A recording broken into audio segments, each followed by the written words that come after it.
Good morning student, I hope you all are good at your home. जैसे कि आप सभी जानते हैं, जो अभी हमारा चैप्टर चल रहा था, प्रीवियस क्लासेस में मैंने चैप्टर लिया था, वो चैप्टर लिया था माइक्रो ऑर्गेनिज्म। माइक्रो ऑर्गेनिजम्स के बारे में मैं काफ़ी कुछ आपको बता चुकी थी। हमने देखा था classification of micro organism, 5 mainly 5 type of classification होते हैं। बैक्टीरिया, फंजाई, वायरस, प्रोटोजोआ, ये इतने 5 प्रकार के माइक्रो ऑर्गेनिजम्स की क्लासिफिकेशन होती है, जिसमें कि हमने बैक्टीरिया को ऑलमोस्ट कंप्लीट कर लिया था। बट इवन थोड़ा सा टॉपिक इनकम्प्लीट रह जाने की वजह से बैक्टीरिया का जो टॉपिक था वो कंप्लीट नहीं हो पाया। तो आज की क्लास में बैक्टीरिया का टॉपिक और एल्गी और फंजाई का टॉपिक मैं कंप्लीट कर दूंगी। आई होप कि कंप्लीट हो जाए। तो बैक्टीरिया का सेकंड पार्ट है ये। सबसे पहले आपको ध्यान रखना है, आपके माइक्रो ऑर्गेनिज्म का जो चैप्टर है उसका सेकंड पार्ट है ये। शेप ऑफ बैक्टीरिया, बैक्टीरिया के शेप किस किस तरीके के होते हैं। Road shaped, sphere shaped, comma shaped और स्पाइरल शेप्ड का आपका माइक्रो ऑर्गेनिज्म यानी कि बैक्टीरिया का शेप जो है, इन 4 प्रकार से बैक्टीरिया का शेप होता है, यानी 4 तरीके का बैक्टीरिया का शेप होता है। नेक्स्ट है हमारा बैक्टीरिया जो है वो यूजफुल भी होता है और हार्मफुल भी होता है। हम यूजफुल कंटेन पढ़ लेते हैं पहले। मेकिंग एंटीबायोटिक, एंटीबायोटिक बनाने में बैक्टीरिया का इस्तेमाल होता है। एंटीबायोटिक वो मेडिसिन होती है जो ऑल ओवर हर चीज़ में काम आती है। जब भी आप किसी डॉक्टर के पास जाते हैं अपने इलाज के लिए, वो जितनी भी आपको बीमारियों के हिसाब से दवाई देता है उसमें एक एंटीबायोटिक ज़रूर होती है, क्योंकि एंटीबायोटिक हर एक चीज़ में काम आती है। नेक्स्ट है हमारा use in jute and leather industry. Leather industry में और जूट की इंडस्ट्री में बैक्टीरिया का इस्तेमाल किया जाता है।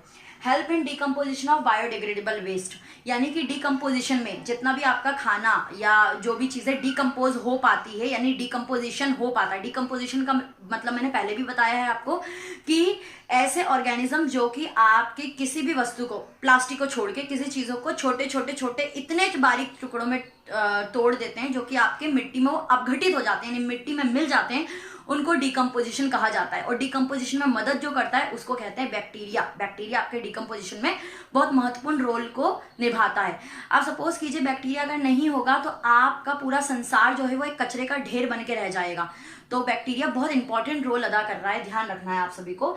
इन the intestine help to break down the food, तो बैक्टीरिया हमारे शरीर के अंदर, इंटेस्टाइन तो सभी को पता होगा, लार्ज इंटेस्टाइन, स्मॉल इंटेस्टाइन, आप सबको मैं डाइजेशन जो चैप्टर है उसमें समझा चुकी हूँ। तो इंटेस्टाइन के अंदर वो हमारे फूड को ब्रेक डाउन करने का काम भी बैक्टीरिया ही करता है। चलो, ये तो बात हो गई आपकी कि यूजफुल इफेक्ट क्या क्या होते हैं। अब हम पढ़ते हैं कि उसके हार्मफुल इफेक्ट क्या क्या होते हैं।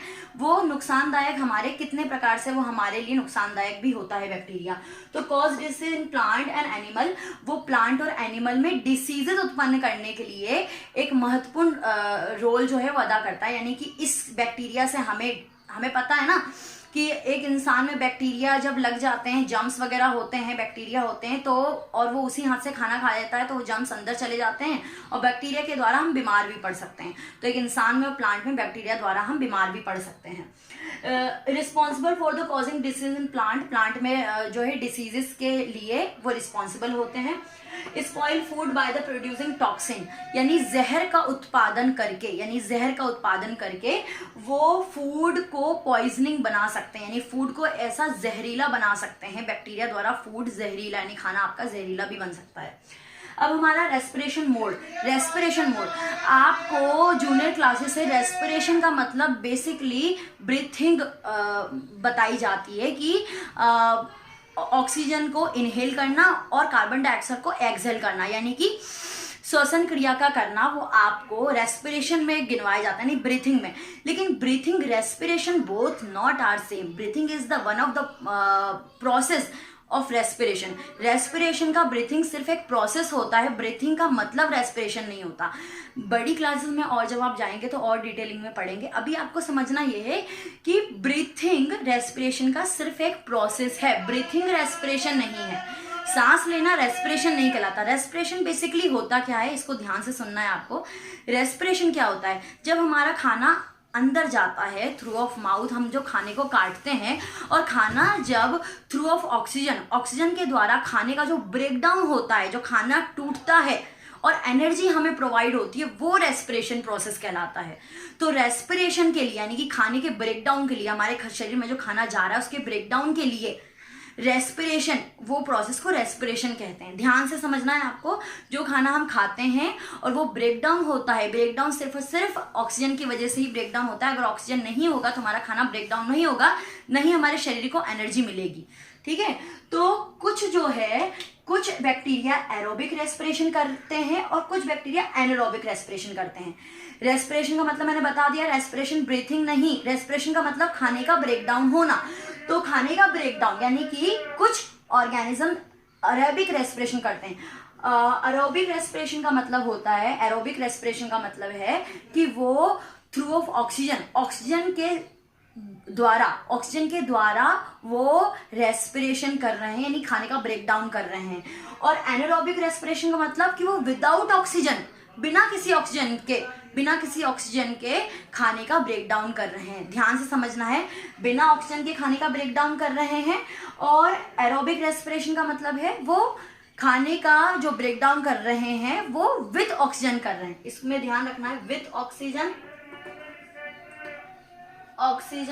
ये विदाउट ऑक्सीजन, ये ध्यान रखना है। आई होप कि आपको ये टॉपिक जो है बैक्टीरिया का समझ में आया होगा। नेक्स्ट कंटेन में हम एल्गी के बारे में समझेंगे। एज यू ऑल नो, हमने बैक्टीरिया का टॉपिक कंप्लीट कर लिया है। नेक्स्ट जो टॉपिक है एल्गी के ऊपर है। स्टार्ट करते हैं। Form of algae. एल्गी के जैसे कि हमने बैक्टीरिया के टॉपिक में समझा था कि बैक्टीरिया का जो टॉपिक बैक्टीरिया के टॉपिक में समझा था कि बैक्टीरिया जो है वो यूनिसेलर होते हैं, बट एल्गी में ऐसा नहीं होता। एल्गी के फॉर्म जो है वो 3 होते हैं, unicellular, multicellular and conical. Unicellular single cell, multicellular बहुत सारे सेल, और कॉनिकल आपका होता है कि वैरायटी ऑफ सेल जब एक साथ एज ए कॉलोनी में रहते हैं, वैरायटी ऑफ सेल जब एक साथ रहते हैं उनको कॉनिकल कहा जाता है, कॉनिकल फॉर्म कहा जाता है। तो यूनिसेलर की अगर बात करें, यूनिसेलर के शेप जो होते हैं, यानी एल्गी में यूनिसेलर का जो शेप होता है वो स्फेरिकल होता है, रोड और स्प्लेंडल। स्फेरिकल शेप का, रोड शेप का और स्प्लेंडल शेप का, ये 3 प्रकार के शेप होते हैं यूनिसेलर। यहाँ एल्गी की बात हो रही है, ध्यान रखना है आप सभी को। Classification on the basis of pigment. अगर पिगमेंट जो एल्गी होते हैं उनके बेसिस ऑफ पिगमेंट उनका क्लासिफिकेशन होता है। बेसिस ऑफ पिगमेंट का मतलब ये है कि उनमें जिस कलर के धब्बे होते हैं उस हिसाब से उनको क्लासिफाई किया जाता है, उनको कैटेगरीज में बांटा जाता है। जैसे कि green algae, blue green algae, red algae और रेड एल्गी और ब्राउन एल्गी, मतलब ये 4 प्रकार के कलर है। 4 प्रकार से उनको कलरों के फॉर्म पे क्लासिफाई किया जाता है। इन सब एल्गियों के विभिन्न प्रकार के नाम होते हैं, आप सीनियर क्लासेस में उसको और अच्छी तरीके से समझेंगे। रिप्रोडक्शन का अगर मेथड की बात करें तो रिप्रोडक्शन ये 2 प्रकार से करते हैं, sexual reproduction, asexual reproduction. Single parent, asexual में क्या आता है, सिंगल पेरेंट होते हैं, यानी कि फीमेल और मेल का दोनों का पार्ट एक ही में होता है, और यहाँ पे अपोजिट जेंडर होते हैं, एक मेल और एक फीमेल की आवश्यकता पड़ती है। तो सेक्सुअल रिप्रोडक्शन से ये रिप्रोडक्शन कर सकते हैं और असेक्सुअल रिप्रोडक्शन से भी रिप्रोडक्शन कर सकते हैं। असेक्सुअल के ये कौन से पार्ट को अपनाते हैं, यानी कि कौन से असेक्सुअल रिप्रोडक्शन का इस्तेमाल करते हैं, फ्रेगमेंटेशन, फ्यूजन, स्पोर फॉर्मेशन, इन तीनों का ये यूज करते हैं। मैं क्लास 7th में भी आप सभी को इन सब के बारे में समझा चुकी हूँ, फ्रेगमेंटेशन प्रोसेस समझा चुकी हूँ, फ्यूजन और स्पोर फॉर्मेशन ये मैं क्लियर करवा चुकी हूँ। नेक्स्ट हमारा यूजफुल और हार्मफुल। वो हमारे लिए, यानी कि एल्गी हमारे लिए यूजफुल कैसे होते हैं और हार्मफुल कैसे होते हैं। Making medicine. यूजफुल हमारे लिए इस प्रकार से होते हैं कि विभिन्न प्रकार की मेडिसिन में एल्गी का इस्तेमाल किया जाता है, दवाइयां बनाने में एल्गी का इस्तेमाल किया जाता है, एल्गी माइक्रो ऑर्गेनिजम्स का इस्तेमाल किया जाता है। हार्मफुल कैसे होते हैं, हार्मफुल वो इस प्रकार से होते हैं कि वो एक जहर, टॉक्सिन जो है वो प्रोड्यूस करते हैं जो हमारे पीने योग्य अनफिट बना सकता है। मतलब एल्गी अगर हमारे पानी में चला जाता है और हम उसको पी लेते हैं, वो अनफिट फॉर ड्रिंकिंग, वो हमारे पीने योग्य नहीं बच जाता, और उससे हमारे कई प्रकार की बीमारियां भी हो सकती है, जैसे कि वॉमिट हो सकता है और डायरिया हो सकता है, फीवर हो सकता है, हेडेक हो सकता है। तो इससे भी गंभीर बीमारियां हो सकती है। आपकी क्लास के अकॉर्डिंग इतने ही आपको बीमारियां अभी मैंने बताई है। तो नेक्स्ट जो हम टॉपिक पढ़ेंगे, एल्गी के बाद फंजाई का पढ़ेंगे, फिर वो 5 जितने भी 5 क्लासिफिकेशन है आप 1 कंटेन में पढ़ते जाएंगे। आई होप कि आपको वो वीडियो पसंद आई हो। हमारा जो एल्गी का टॉपिक था वो कंप्लीट हो चुका है। जो नेक्स्ट टॉपिक है हमारा फंजाई का है, तो अब हम फंजाई के बारे में जानेंगे। तो सबसे पहले आपको ध्यान ये रखना है, फंजाई एक मल्टी सेलर यूनिसेलर ऑर्गेनिजम्स है, यानी वो मल्टी सेलर भी है और यूनिसेलर भी है। Fungi are plant like microorganism, वो प्लांट लाइक माइक्रो ऑर्गेनिज्म होता है, लेकिन वो प्लांट की तरह फोटोसिंथेसिस प्रोसेस नहीं कर सकता। क्यों? क्योंकि लैक ऑफ क्लोरोफिल होता है, उसमें क्लोरोफिल की कमी होती है, इसलिए वो प्लांट लाइक तो होता है लेकिन वो फोटोसिंथेसिस की प्रक्रिया नहीं कर पाता। इसलिए उसका मोड ऑफ न्यूट्रिशन जो होता है, यानी वो मोड ऑफ न्यूट्रिशन ही अपनी न्यूट्रिशन कैसे गेन करता है, वो न्यूट्रिशन गेन करता है सेप्रोफाइटिक वे में और पैरासाइटिक वे में। सेप्रोफाइटिक भी समझा चुकी थी मैं और पैरासाइटिक भी समझा चुकी थी। सेप्रोफाइटिक वो जीव जंतु होते हैं, वैसे जीव होते हैं जो कि सड़े गले पदार्थों से अपना भोजन ग्रहण करते हैं, उसको सेप्रोफाइटिक वे कहते हैं। पैरासाइटिक वे वो होता है जिसमें आप मतलब एक जीव दूसरे के शरीर में बिना उसको नुकसान पहुंचाए दूसरे के शरीर से अपना पोषण ग्रहण करता है, वो पैरासाइटिक वे कहलाता है।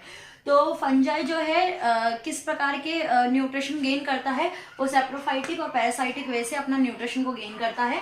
There are 70,000 species in fungi, 70,000 species होती है फंजाई की। फंजाई की स्पीसीज कितनी है, कितनी प्रजातियां पाई जाती है? 70,000 प्रजातियां पाई जाती है। ग्रोइंग ऑन डैम क्लॉथ, और वो कहाँ कहाँ ग्रोइंग हो जाता है या कहाँ कहाँ वो बन सकता है या उसका ग्रोथ कहाँ कहाँ हो सकता है? डैम क्लॉथ पे हो सकता है, यानी कि ऐसे कपड़े जो जहाँ पे मॉइस्चर ज्यादा है, नमी ज्यादा है, या काफी समय से वो कपड़े इस एक ही प्रकार से एक ही जगह पे रखे हुए हैं, वहां पर उसका ग्रोथ हो सकता है। स्लैट ब्रेड, यानी कि सड़े हुए या बासी ब्रेड में उसका ग्रोथ हो सकता है, और इसी प्रकार से लेदर के कपड़ों में उनका ग्रोथ हो सकता है। ठीक है, उनका फंजाई का ग्रोथ इन जगह पर, ऐसी जगह पर उसका ग्रोथ आसानी से हो सकता है। नेक्स्ट है आपका फॉर्म ऑफ फंजाई। फंजाई का फॉर्म कैसा होता है? यूनिसेलर मल्टीसेलर दोनों ही होते हैं। यूनिसेलर का एग्जांपल दिया यीस्ट, यीस्ट एक यूनिसेलर फंजाई है, और मल्टीसेलर का एग्जांपल है मशरूम, मशरूम एक मल्टीसेलर ऑर्गेनिज्म है। और ये दोनों ही प्रोसेस से अपना रिप्रोडक्शन करते हैं, असेक्सुअल रिप्रोडक्शन भी करते हैं और सेक्सुअल रिप्रोडक्शन भी करते हैं। ये डीप आप नेक्स्ट क्लासेस में, यानी आपकी जो आगे आने वाली क्लासेस है उसमें अच्छी तरीके समझेंगे। हार्मफुल इफेक्ट क्या क्या होता है और यूजफुल इफेक्ट क्या क्या होता है, या पहले हम हार्मफुल इफेक्ट देख लेते हैं।